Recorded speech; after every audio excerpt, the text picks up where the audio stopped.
Good morning students. आज अभी हम लोग नेक्स्ट टॉपिक ले रहे हैं सिलेंड्रिकल कैपेसिटर। कुछ टॉपिक्स ऐसे हैं जो डायरेक्टली एनसीईआरटी में नहीं दिए, लेकिन उससे रिलेटेड कुछ प्रॉब्लम्स या कॉन्सेप्ट्स कहीं कहीं पर आते हैं, इसलिए अभी हम लोग इनको पढ़ेंगे। जैसे सिलेंड्रिकल कैपेसिटर आपको डायरेक्टली कहीं पर भी नहीं दिया, लेकिन आपको न्यूमेरिकल्स इसके मिल जाते हैं कहीं कहीं पर। So will be discussing this. अब सिलेंड्रिकल कैपेसिटर में दो सिलेंडर्स हैं,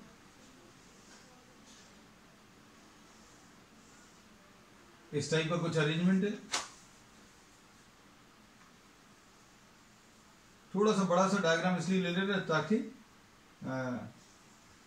आपको समझने में आसानी रहे बीच में।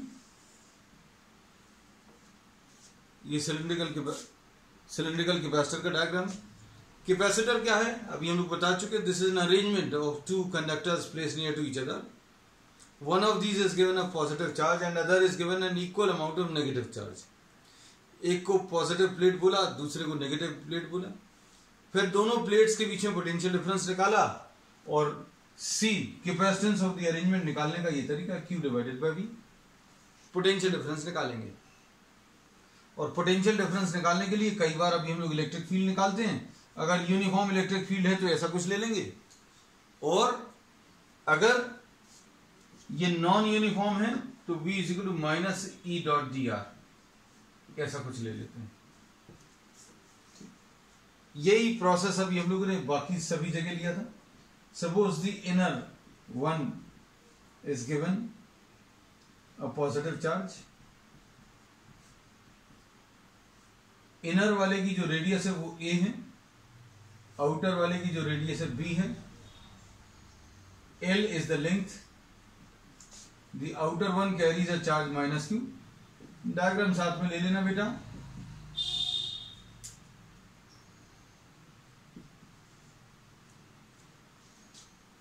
तो अभी हम लोगों ने जो फर्स्ट स्टेप थी वो कर ली।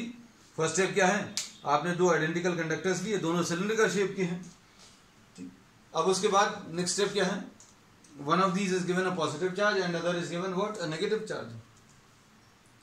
अब इसके बाद अगला काम क्या है, आपको इसमें इलेक्ट्रिक फील्ड निकालना।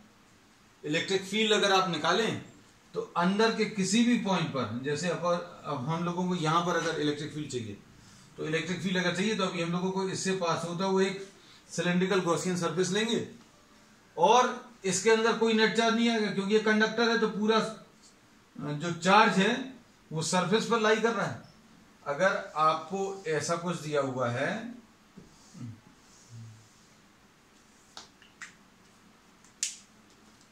ये सॉरी अभी हम लोग ऐसा बना ले रहे हैं, ये अभी हम लोगों ने इनर वाला बनाया। The inner one is having a radius A, inner वाले की रेडियस ए है। अब इसके अंदर इस पॉइंट पर, अंदर वाले के ऊपर प्लस क्यू चार्ज है। अब इसके इस पॉइंट पर अगर आपको इलेक्ट्रिक फील्ड निकालनी तो आप एक गॉसियन सरफेस ले लो। And for symmetry reasons we are selecting a cylindrical Gaussian surface. इसके अंदर कोई नेट चार्ज नहीं है, क्यों? क्योंकि जो आपने चार्ज दिया है इस वाले को वो सरफेस पर है, तो इसके अंदर कोई नेट चार्ज नहीं है। और कोई नेट चार्ज नहीं है तो अभी हम लोग बोलेंगे फ्लक्स की वैल्यू जीरो आएगी। नेट चार्ज अगर जीरो है तो फ्लक्स की वैल्यू जीरो आएगी। फ्लक्स जीरो मतलब इलेक्ट्रिक फील्ड जीरो। ये अभी हम लोग मालूम ही है, ये अभी हम लोग कई बार डिस्कस भी कर चुके। Therefore we have revised this fact very quickly कि अंदर इलेक्ट्रिक फील्ड एग्जिस्ट नहीं करेगी, बाहर भी एग्जिस्ट नहीं करेगी। बाहर इलेक्ट्रिक फील्ड क्यों नहीं एग्जिस्ट करेगी, ये भी अपन डिस्कस कर चुके हैं। हम फिर से कर ले रहे हैं कि भाई यहां पर अगर इलेक्ट्रिक फील्ड चाहिए तो यहां पर एक गॉसियन सरफेस ले लो। अगर आपने यहां पर एक गॉसियन सरफेस ले लिया सिलेंड्रिकल शेप का, तो उसके अंदर का नेट चार्ज भी जीरो आएगा। क्यों? क्योंकि अंदर वाले पर प्लस क्यू और बाहर वाले पर माइनस क्यू, दोनों मिलाकर जीरो आएगा। तो इलेक्ट्रिक फील्ड सिर्फ एग्जिस्ट कर रही है कहां पर, इनसाइड। तो अब ये इसको मार्क कर लेना, लिख लेना कि भाई electric field exist only between the two cylindrical conductors, है ना। तो अभी हम लोग इसमें लिख दे रहे हैं कि electric field exist only between the two conductors अब यहां पर इलेक्ट्रिक फील्ड कितनी है ये निकालना है। Suppose you are selecting a point P which is at a distance R। आपको इस पॉइंट पर इलेक्ट्रिक फील्ड बतानी, तो जिस पॉइंट पर भी आपको इलेक्ट्रिक फील्ड बतानी है उस पॉइंट से पास होता हुआ एक गॉसियन सरफेस लेंगे। और इस केस में अभी हम लोग कैसा,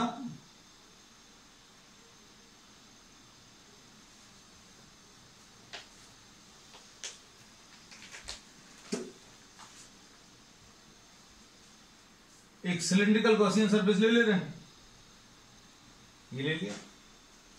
we have taken what, a cylindrical Gaussian surface. Cylindrical Gaussian surface ले लिया। अब अगला काम क्या है इलेक्ट्रिक फील्ड निकालने के लिए, कि आप इस के ऊपर इलेक्ट्रिक फील्ड का डायरेक्शन मार्क कर लूं, तो इलेक्ट्रिक फील्ड यहां पर रेडियली आउटवर्ड रहेगी। अगर आपको इसको समझने में दिक्कत जा रही है तो अभी हम क्या करते हैं, आपको सिर्फ समझने के लिए, आपको एग्जामिनेशन में नहीं करना है ऐसा। अंदर वाले का डायग्राम बना लिया जिसका रेडियस a है और इसके बाहर में एक गॉसियन सरफेस बना लिया। अब इस गॉसियन सरफेस के अंदर पॉजिटिव चार्ज है, इस गॉसियन सरफेस के अंदर पॉजिटिव चार्ज है, इसलिए इलेक्ट्रिक फील्ड की डायरेक्शन पॉजिटिव चार्ज के लिए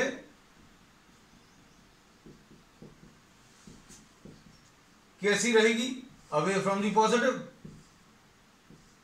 इलेक्ट्रिक फील्ड का डायरेक्शन कैसा रहेगा, अवे फ्रॉम दी पॉजिटिव। ये इलेक्ट्रिक फील्ड का डायरेक्शन मार्क करना रहता है, तो इलेक्ट्रिक फील्ड का डायरेक्शन मार्क कर लिया। हमने बहुत सारी जगह नहीं मार्क किया वहां पर। अब हम लोग क्या करें, इस गॉसियन सरफेस को 3 पार्ट्स में डिवाइड करेंगे। एक तो इसका टॉप वाला सर्कुलर शेप, फिर ये कर्व्ड वाला सरफेस और नीचे वाला सर्कुलर शेप। ये 3 सरफेसेस अभी हम लोग डिस्कस करेंगे। तो इसमें अभी हम लोग क्या बोलते हैं, इसमें ऐसा कुछ है, ये जो गॉसियन सरफेस है रेड कलर का, इसमें ये एक टॉप सरफेस हो गया, एक कर्व्ड सरफेस हो गया और ये नीचे वाला सरफेस हो गया। अब इसमें इमेजिन करना, यहां पर छोटा सा एरिया अगर आप लेंगे तो एरिया का ऐसा कुछ डायरेक्शन आएगा ds। यहां पर अगर एरिया का डायरेक्शन लेंगे तो इसके ऊपर परपेंडिकुलर ड्रॉ करो, ये आ गया ds। इधर पर अगर छोटा सा एरिया अगर आप लेंगे तो इस एरिया का डायरेक्शन ऐसा कुछ आएगा। तो हम लोगों ने 2 चीजें मार्क की जो हमेशा भी हम लोग पिछले क्लासेस में भी बताया है कि जिस पॉइंट पर भी इलेक्ट्रिक फील्ड निकालनी है उस पॉइंट से पास होता हुआ गॉसियन सरफेस, पहली चीज। दूसरा, इलेक्ट्रिक फील्ड का डायरेक्शन मार्क करना, तो इलेक्ट्रिक फील्ड का डायरेक्शन मार्क कर लिया। फिर क्या करेंगे, angle between E and ds। तो angle between E and ds ऊपर वाले के लिए, ये जो अभी हमने ऊपर वाला सरफेस लिया है इसके लिए ds का डायरेक्शन ऐसा है, electric field away from the positive ऐसा, तो इसके लिए थीटा की वैल्यू 90 है, इसके लिए भी थीटा की वैल्यू 90 है। अब इसके लिए थीटा की वैल्यू 0 है। तो ये अभी हम लोग पहले भी डिस्कस कर चुके हैं, लेकिन कुछ लोग विजुअलाइज नहीं कर पाएंगे, इसलिए जिन लोगों ने पहले की क्लास अटेंड नहीं की है उनके लिए अभी हमने इमेजिन करवा दिया। ऐसे ही अभी हम लोग ने पिछली क्लासेस में भी किया था। तो अब हम लोग क्या करेंगे, इलेक्ट्रिक फील्ड निकालनी है इस पी पॉइंट पर। तो इलेक्ट्रिक फील्ड निकालने का ये पूरा प्रोसेस अभी हमने बड़ा करके यहां पर बता दिया था। अब वापस अभी हम लोग इस डायग्राम पर आ रहे हैं, है ना। तो देखना,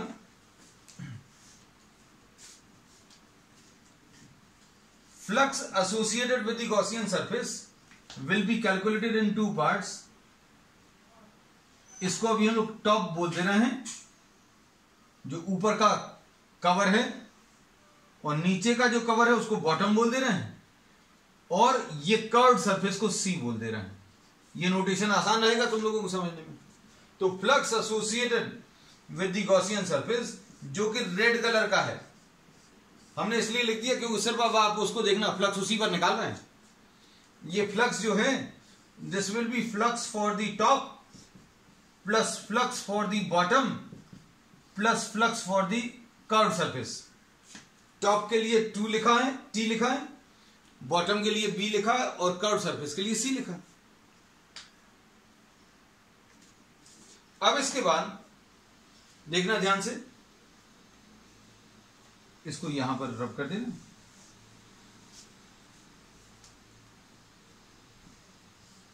कितना आ जाएगा? E into DS into cos 90 आएगा टॉप के लिए। टॉप के लिए 90 कैसे आएगा? ये अभी हमने यहां पर बनाकर दिखाया।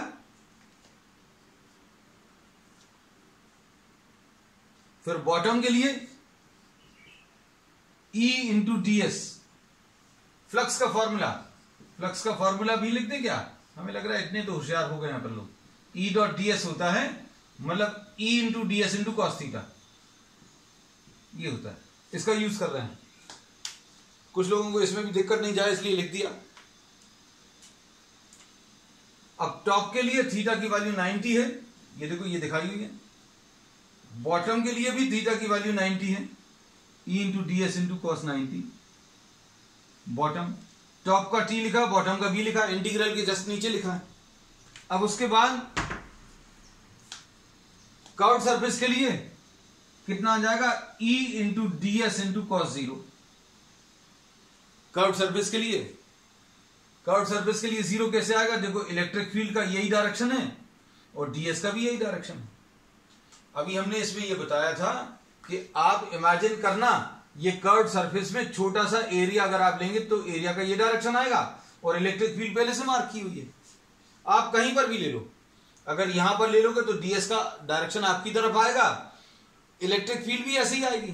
यहां पर अगर ले लेंगे तो DS का डायरेक्शन ऐसा और इलेक्ट्रिक फील्ड का भी ऐसे ही है।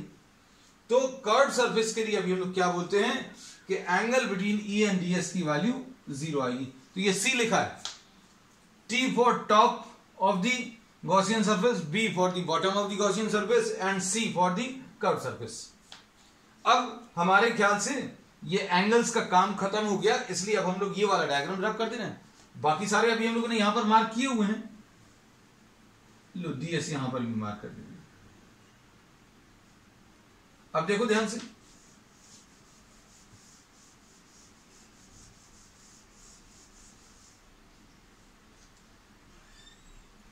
Flux will be equal to, ये वाला पार्ट 0 हो जाएगा cos 90 वाला, ये भी cos 90 वाला पार्ट 0 हो जाएगा। फिर इधर क्या आ जाएगा? E integration of DS। ये किसके लिए है? कर्व सरफेस के लिए।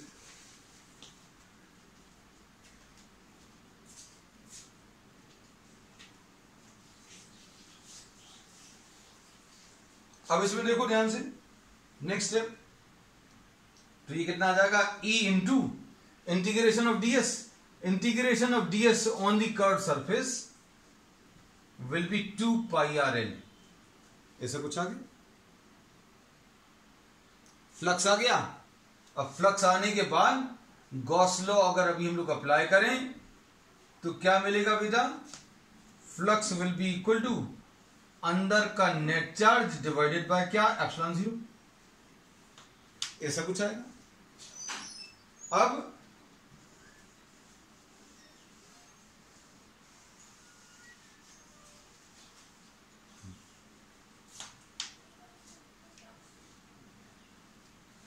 फ्लक्स की वैल्यू कितनी थी?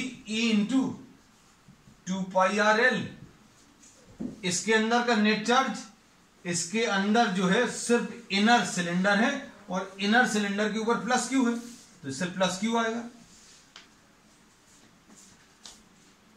डिवाइडेड बाय क्या? एप्सिलॉन 0। तो अब इसमें इलेक्ट्रिक फील्ड की वैल्यू आ गई।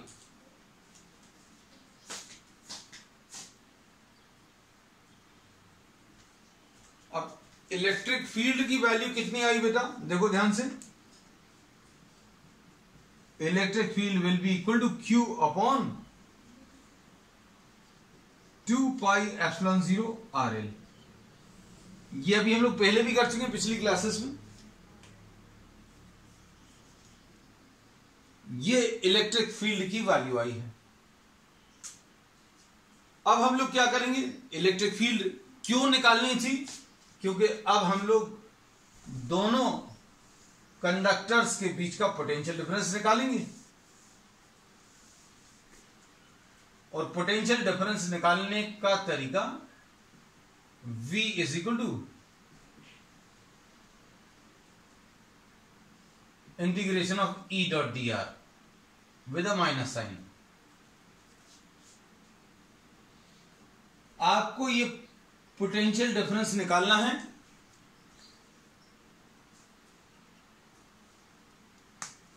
और ये पोटेंशियल डिफरेंस कैलकुलेट करने के लिए आप B2A ऐसे भी कैलकुलेशंस करेंगे।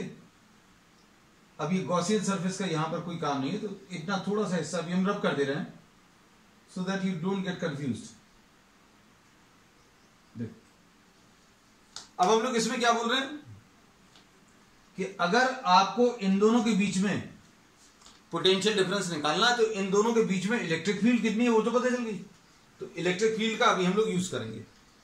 और अभी हम लोग यही कहते थे कि अगर आपको कोई चार्ज कॉन्फ़िगरेशन दिया हुआ है और इसके पास में 2 पॉइंट्स हैं, तो अभी हम लोग क्या करते थे, चार्ज को मूव कराते थे फ्रॉम B टू A। चार्ज को B से A मूव कराने पे VA माइनस VB मिलता था, तो बिल्कुल वैसे ही है। अभी हम लोग B से A मूव कराएंगे, so this will be move from B to A।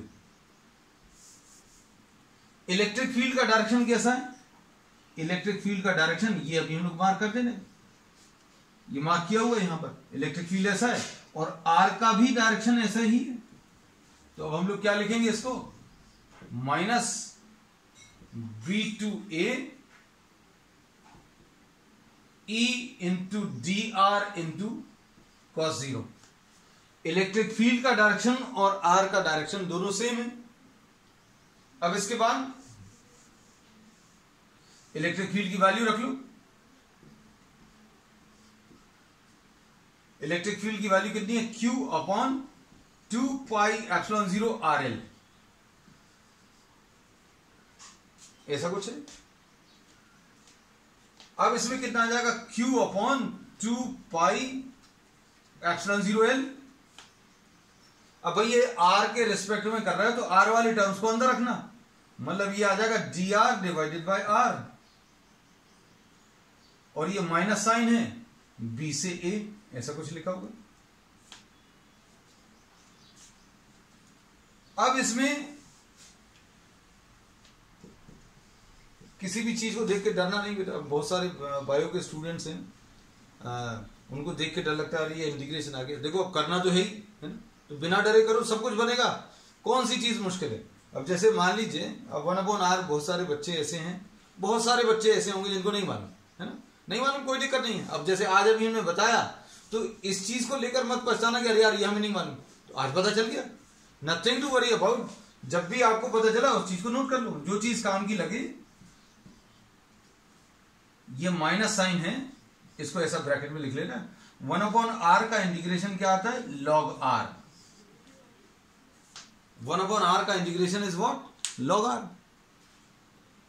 अब log r आ गया और कहां से कहां तक आया, B से A आया। इसके बाद इंटीग्रेशन का क्या करते हैं, ये पहले r की जगह अपर वैल्यू और फिर r की जगह ये लोअर वैल्यू, तो क्या मिलेगा देखो बताओ, V will be equal to minus Q upon 2 pi epsilon 0 L है,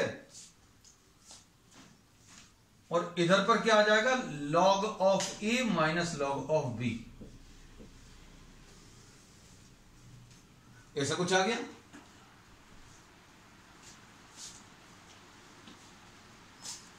अब क्या है, माइनस साइन को आप अंदर मल्टीप्लाई कर लू,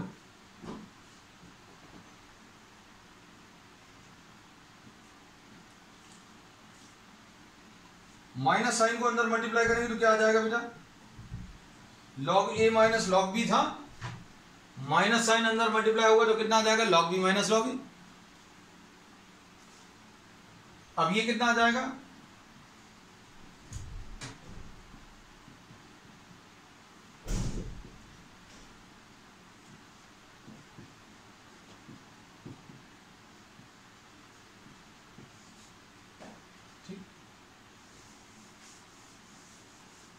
और ये क्या मिलेगा,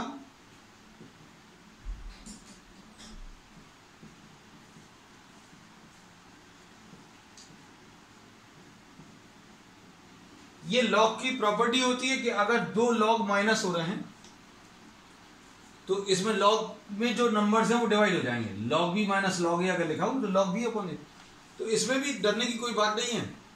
मैथ्स वाले स्टूडेंट्स को मालूम है, बायो वालों को नहीं मालूम था, आज पता चल गया कि भाई कोई दो नंबर्स अगर डिवाइडेड हैं, log 3 माइनस log 2 लिखा है ना, तो इसको अभी हम लोग log लिखेंगे और ये माइनस हटाना है तो ये डिवाइड में आ जाएंगे दोनों नंबर, सिंपल सा है। तो जो भी चीज नहीं मालूम है तो इसमें फिजिक्स जैसा कुछ नहीं है, नहीं तो बहुत सारे बच्चे जो हैं यहीं पर इन्हीं स्टेप्स में रुक जाते कि भाई ये कैसे आ गया।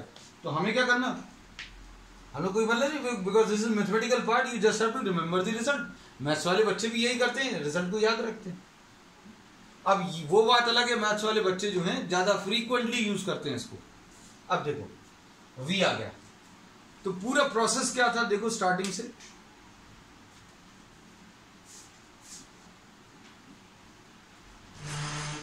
हम लोगों ने दो सिलिंड्रिकल कंडक्टर्स लिए और अंदर वाले को प्लस क्यू और बाहर वाले को माइनस क्यू चार्ज दिया। फिर क्या किया, इलेक्ट्रिक फील्ड निकाली। इलेक्ट्रिक फील्ड सभी जगह अभी हम लोग कहते हैं कि निकालते हैं। इलेक्ट्रिक फील्ड निकालने के बाद फिर पोटेंशियल डिफरेंस निकालेंगे और पोटेंशियल डिफरेंस निकालने के बाद फिर लास्ट स्टेप जो बचता है कि capacitance of the arrangement C will be equal to Q divided by V। और ये कितना आ जाएगा, Q डिवाइडेड बाय V कितना है, Q upon 2 pi epsilon 0 log of B upon A। ठीक, कितना आ जाएगा बेटा, ये 2 pi epsilon 0 upon of log B by,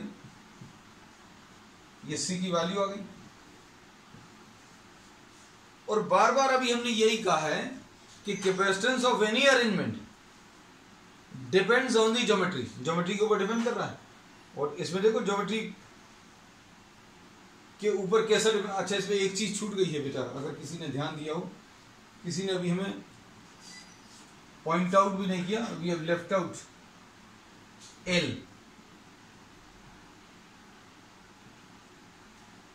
अच्छा हुआ देख लिया, नहीं तो बोलोगे सर ने तो गलत पढ़ा दिया। 2 pi epsilon 0 L upon log of B by. तो अभी ये भी कैसे पकड़ में आया, अभी हमें जैसे ही अभी हमने कहा कि ज्योमेट्री के ऊपर डिपेंड करता है, भाई तो देखा ज्योमेट्री तो रेडियस तो है, हमने कहा L कहां चला गया, we have left out L somewhere. तो capacitance of any arrangement depends on the geometry of the arrangement. Geometry में देखो क्या क्या चीज आ गई, अंदर वाले का रेडियस, बाहर वाले का रेडियस और लेंथ। ठीक है, अब इसमें अभी हम लोगों ने कौन कौन से कैपेसिटेंस ले लिए, we have discussed parallel plate capacitor, then we have discussed spherical capacitors, then we have discussed cylindrical capacitor, ये डिस्कस कर लिया। अब कॉम्बिनेशन ऑफ कैपेसिटर्स भी ले लिया, then we have taken loss of energy. ठीक है, अब हम लोगों ने डाइलेक्ट्रिक का इफेक्ट या डाइलेक्ट्रिक्स का कॉम्बिनेशन कैसा है,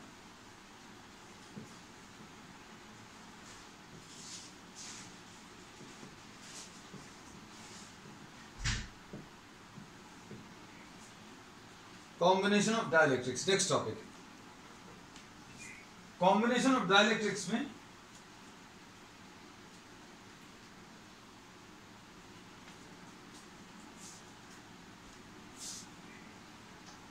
suppose you are having a parallel plate capacitor, area of each plate is A, separation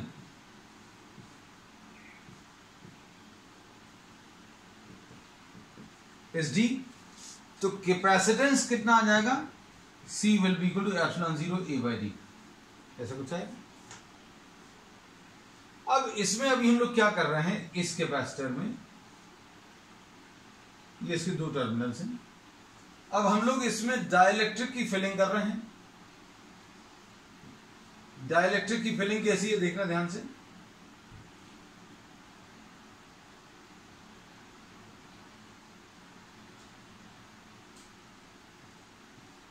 अगर हम लोग इसको पूरा डाइलेक्ट्रिक से फिल कर दें तो ये अभी हम लोग डिस्कस कर चुके हैं, ये K epsilon 0 A by D आएगा।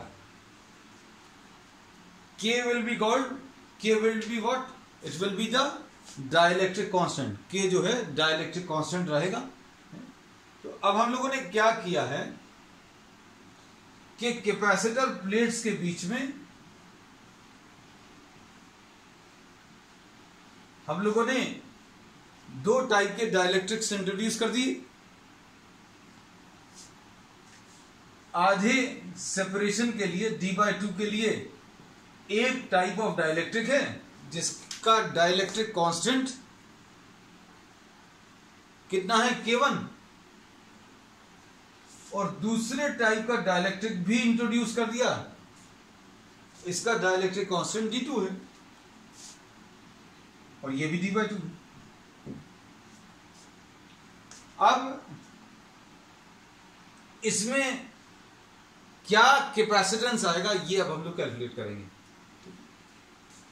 अच्छे से समझना, जो पहले अभी हम लोग करते थे C in air epsilon 0 A by D है, अगर आपने इस पूरे को किसी एक डाइलेक्ट्रिक से फिल कर दिया तो K epsilon 0 A by D आएगा। लेकिन अब हम लोगों ने किसी एक डाइलेक्ट्रिक से नहीं फिल किया, हमने दो से फिल कर दिया, तीन से भी फिल कर सकते हैं, इस टाइप के बहुत सारे कॉम्बिनेशन बनते हैं, लेकिन अभी हम लोग दो से स्टार्ट कर रहे हैं। तो अब देखना ध्यान से, बता दें इसको।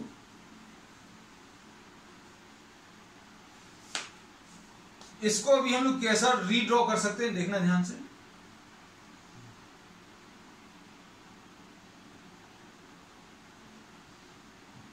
ये बीच वाला जो पार्टीशन है इसको अभी हमने दो बार ड्रॉ कर लिया। ये दो नहीं है, एक्चुअल में है तो एक ही,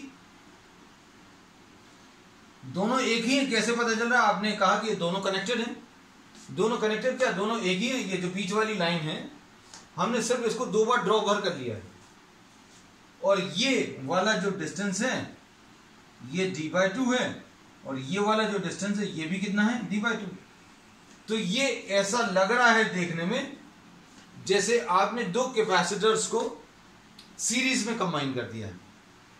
सीरीज कॉम्बिनेशन में यही होता था कि एक कैपेसिटर लिया, उसकी सेकंड प्लेट को आपने अगले की फर्स्ट प्लेट से कनेक्ट कर दिया। तो ये बिल्कुल ऐसे ही लग रहा है कि सीरीज में लगातार लाइन से ऑर्डर में आपने दो कैपेसिटर्स को अरेंज कर दिए। अगर तीन होते तो ऐसे तीन डायग्राम्स बनते, और अगर आपने कैपेसिटर में चार टाइप के डाइलेक्ट्रिक फिल किए होते, K1 सपोज ये K2, ये K3 और ये K4, तो ऐसे चार डायग्राम्स बनते।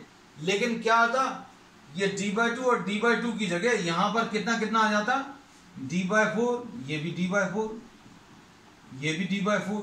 अगर पांच टाइप के होते तो ये D/5 आता। ठीक, अब हमने इसलिए बता दिया क्योंकि आप किसी भी टाइप का कॉम्बिनेशन बना सकते हैं, सिर्फ तरीका भर सीख लें।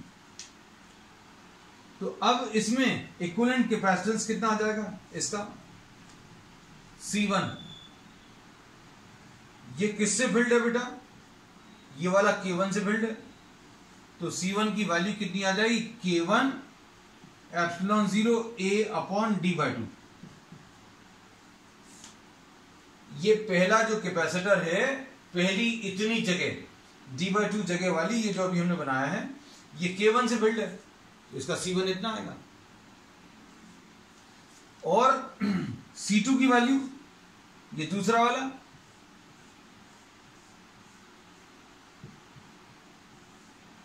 इसके लिए कितना आएगा, K2 into epsilon 0 A by D होता है, तो ये D/2 आएगा।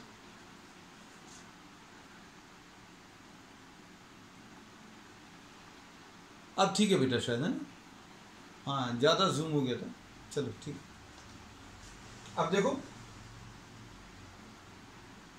तो अब हम लोगों ने क्या बोला कि ये पहला जो कैपेसिटेंस है, पहला वाला जो कैपेसिटेंस है, इसकी प्लेट्स के बीच में d/2 है, दूसरी वाली प्लेट्स, दूसरा वाला जो कैपेसिटर है उसकी प्लेट्स के बीच में सेपरेशन d/2। दो कैपेसिटर है नहीं, हम बार बार ये कह रहे हैं कि इसके कैलकुलेशन में हमने ऐसा अज्यूम कर लिया कि भाई ये दो लगे हुए हैं, एक ये d/2 और एक ये d/2, और दोनों सीरीज में। ये दो अलग अलग क्यों बनाए? क्योंकि इस आधे डिस्टेंस के लिए K1 लगा हुआ है और अगले आधे डिस्टेंस के लिए K2 लगा हुआ है। मतलब दो टाइप के इंसुलेटिंग मीडियम लगे हुए हैं। पहला टाइप जिसमें डाइलेक्ट्रिक कांस्टेंट K1 है, दूसरा टाइप जिसका डाइलेक्ट्रिक कांस्टेंट K2 है। अब सीरीज कॉम्बिनेशन का फॉर्मूला क्या है बेटा? सीरीज कॉम्बिनेशन का फॉर्मूला है 1/c is equal to 1/c1 plus 1/c2, ऐसा कुछ होता है। दोनों कंबाइन कर लो, कितना आएगा बेटा?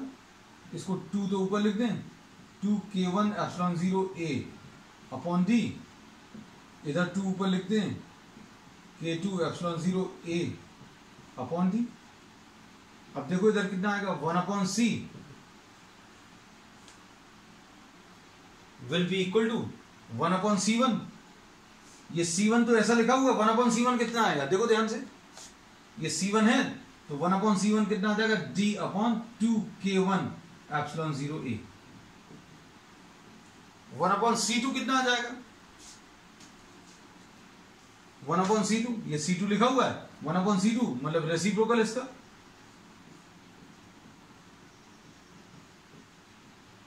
क्या कॉमन मिलेगा?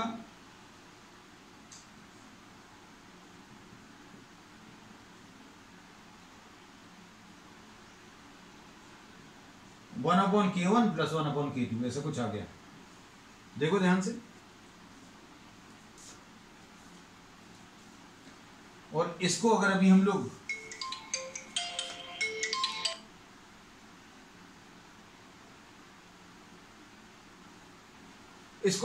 सिंप्लीफाई करें, d upon 2 epsilon 0a, LCM लेने पर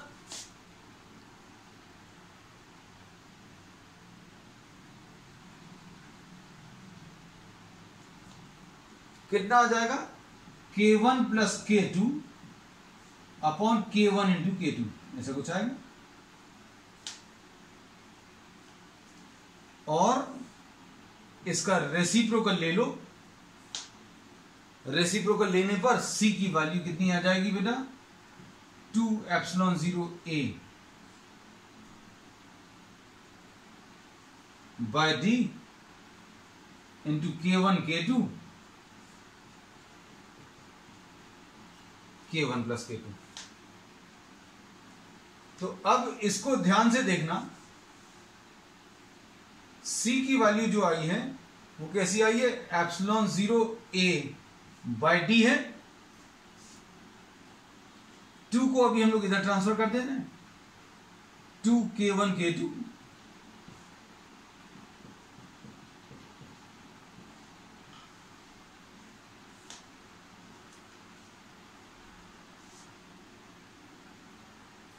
इसमें ये जो है ये ऐसा लग रहा है जैसे k जैसा टर्म है, तो k का कॉम्बिनेशन ही। तो फॉर्मूला मीडियम में क्या होता है? C in the medium is equal to k epsilon 0a by d। लेकिन यहां पर क्या हुआ है कि ये बहुत बड़ा सा टर्म आया, तो अभी हम लोगों ने इसको बोल दिया क्या? Equivalent dielectric constant.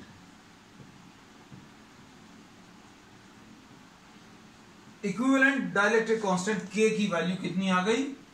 2k1 k2 upon K1 plus K2।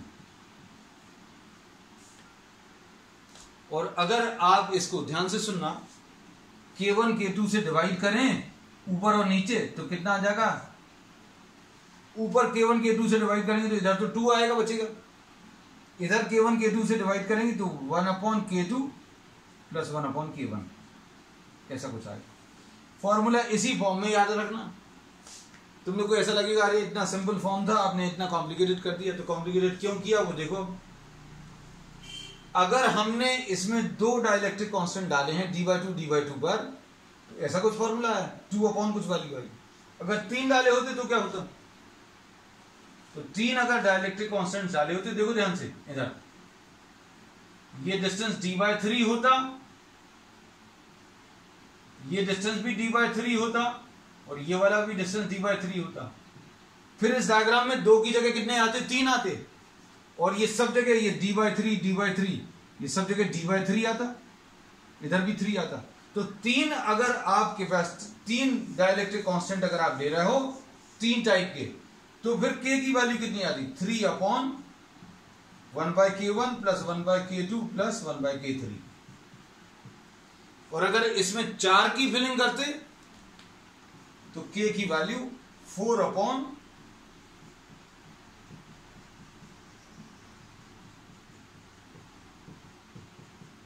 Note कर लेना बेटा, 2 के लिए ऐसा कुछ आया है, 3 के लिए नीचे जैसा लिखा हुआ वैसा आएगा, और 4 के लिए वो। ठीक। अब इसमें एक टाइप की फिलिंग तो अभी हम लोगों ने ये बता दी। अब दूसरे टाइप की फिलिंग जो पॉसिबल है इसमें,